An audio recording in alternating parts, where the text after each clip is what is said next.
y un saludo muy cordial nuevamente para todas las personas de ACOP y a los pequeños y medianos empresarios. Hoy es un día pues de simbólico de conmemoración y importante resaltar el papel clave que tiene la MIPYME en el desarrollo y en lo que llaman ahora la reactivación económica del país. Colombia se instaló hace mucho tiempo una narrativa que instalaron a finales de los 80 en Colombia, en el sentido de que los empresarios colombianos son una especie de abusadores que producen mercancías para estafar a la gente, para sacarles los ojos, para cobrarles carísimo, que no quieren competencia, que no quieren que nadie les compita.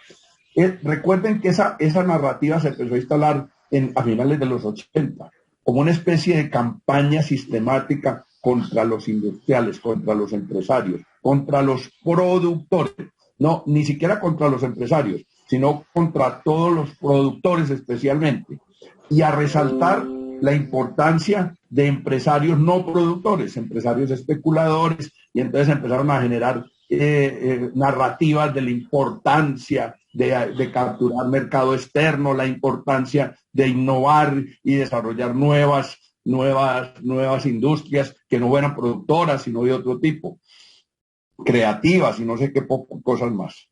Y ese sesgo antiempresarial antiproductor, se ha venido profundizando ahí. Es increíble, por ejemplo, que en el proyecto de ley del que se aprobó en el Congreso en segundo debate sobre la reducción de la jornada laboral, este servidor hubiera propuesto que esa reducción de la jornada laboral fuera opcional para la MIPYME, porque hoy reducir la jornada laboral en medio de estas condiciones de cero rentabilidad o rentabilidades negativas en la MIPYME, pues o reducir la jornada laboral es como una especie de puñalada final, de estocada final contra pequeñas y medianas empresas. Y no fue aceptada esa proposición. Una cosa sencilla, es que sí se redujera la jornada laboral en Colombia, pero que para las MIPYME fuera opcional. O sea, que la MIPYME que tuviera la capacidad de tener la gente en menos horas de trabajo de 48 en la semana lo pudiera hacer,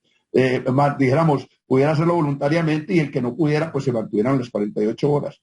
Es increíble que en Colombia no se haya aceptado incluso ni siquiera el Congreso aprobó en el Plan Nacional de Desarrollo 2 artículos que le ponían arancel del 40%, el máximo permitido por la Organización Mundial de Comercio, a las importaciones de confecciones, y que la Corte Constitucional, por una leguleyada, haya decidido tumbar esos 2 artículos. O sea, es como la MIPYME rodeada de garantías, pero de garantías hostiles, de garantías en contra, cargas impositivas, cargas locales. Al empresario pequeño es al que le caen todos los actores legales a ver cómo le quitan plata. Y los actores ilegales ni se digan, ¿no? A ver cómo los extorsionan y les quitan recursos. Entonces la pregunta del millón que yo quiero hacer es, en Colombia hay mercado, porque ninguna empresa se crea si no tiene mercado. Usted no puede ponerse a producir sombreros donde nace gente sin cabeza, como dice el dicho antioqueño, que era tan de malas que puso una fábrica de sombreros y empezó a nacer gente sin cabeza. No, usted tiene que producir cosas que tengan quien se las compre. Ese es dijéramos, el principio básico de cualquier empresa. No necesita uno estudiar en Harvard para saber que usted, cuando monta una empresa, cuando crea una empresa, cuando hace una inversión, cuando tiene un emprendimiento, es porque va a tener o la manera de crear un mercado o existe un mercado. Entonces, la primera pregunta es, ¿Colombia tiene mercado para nuestras MIPYMES? La respuesta contundente es sí, señor, sí. Les voy a poner este solo dato. 2020 fue el año de mayor caída económica del país. La caída del año pasado fue dramática, o sea, no hay en la historia de Colombia una caída del PIB mayor que la del año pasado. Y sin embargo, el año pasado se importaron en solo confecciones 2.000 millones de dólares. 2.000 millones de dólares. O sea, hubo un espacio importante de nuestro mercado que fue importado. Se importaron 14 millones de toneladas de alimentos. O sea, los colombianos para alimentarnos trajimos 14 millones que corresponden al 40% del suministro de energía alimentaria de Colombia. Y las confecciones que se trajeron legal e ilegalmente rondaron cerca del 70% del consumo de las confecciones nacionales. O sea, Colombia tiene un mercado de cerca de 50 millones de compradores. Para el empresario, desde luego, los habitantes del país son seres humanos como para todo el mundo. Pero cuando tienen una empresa, uno le da un perfil a esa población. ¿Cuál es el perfil? Comprador. Yo trabajé en una empresa mucho tiempo, en una empresa privada, y el gerente a los vendedores, yo empecé de vendedor, y a los vendedores nos decía, muchos vendedores preguntan dónde está el mercado para vender los productos de esta empresa. Yo les digo, súbanse al Cerro Nutibara y miren todas las casas que se venden en Medellín, ahí está el mercado, vaya y búsquelo. Esos todos son compradores. Son habitantes, pero son compradores, alguna cosa consumen. Y las cosas básicas de Colombia, la comida y la ropa, todos compramos comida y ropa de alguna manera y la estamos importando. Entonces, yo creo que aquí hay una cosa que llamaría la reflexión.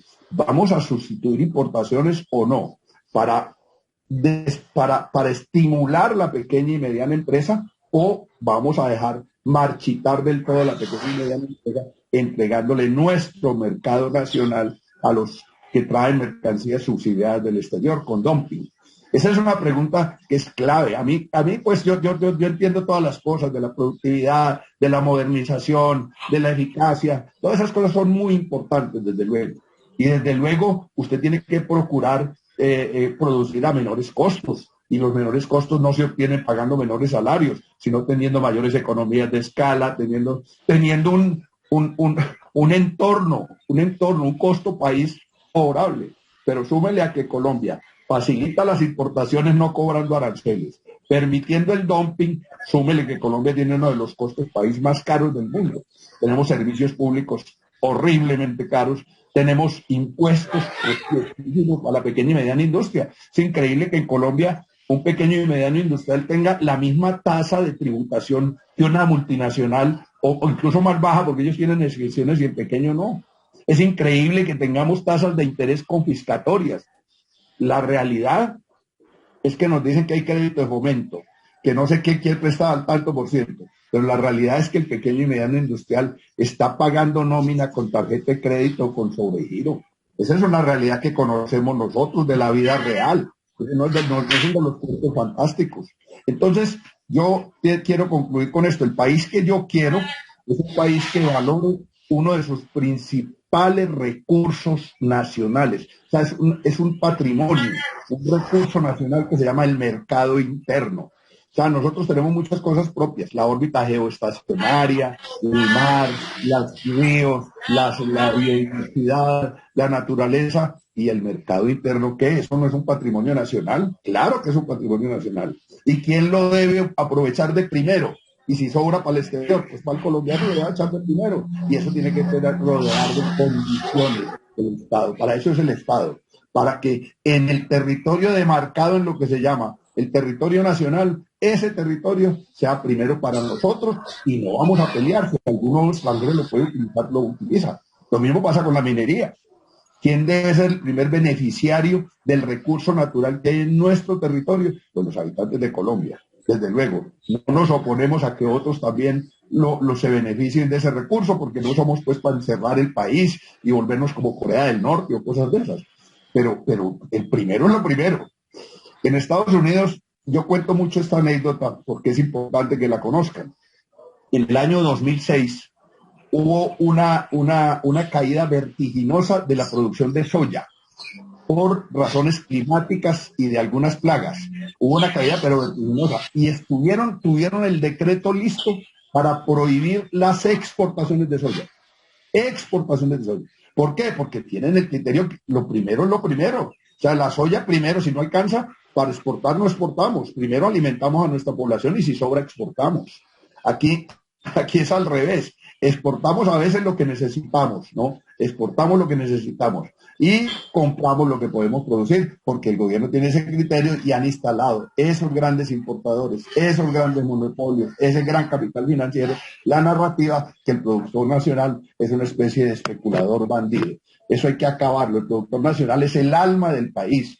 No existiría país si no existieran pequeños, medianos empresarios y emprendedores y gente que arriesga un ahorro, un capital, que pone todo su empeño, que le pone todo el pellejo a construir y a crear riqueza en el país. Crear riqueza es crear fuentes de empleo. Eso se traduce exactamente en eso.